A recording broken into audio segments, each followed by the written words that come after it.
Hello sweethearts, and welcome back to my YouTube channel. My name is Gift. If you're new here, you're super welcome. Please do not forget to hit that subscribe button and also turn on your bell notification so that you'll be the first to get notified when I post new video.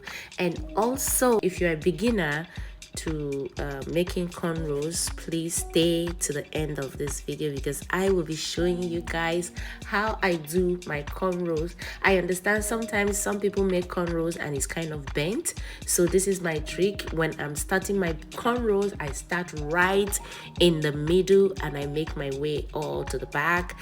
And please do not forget to hit that subscribe button and also leave me your comment in the comment section. I will be seeing you guys in my next video. Stay tuned. Bye.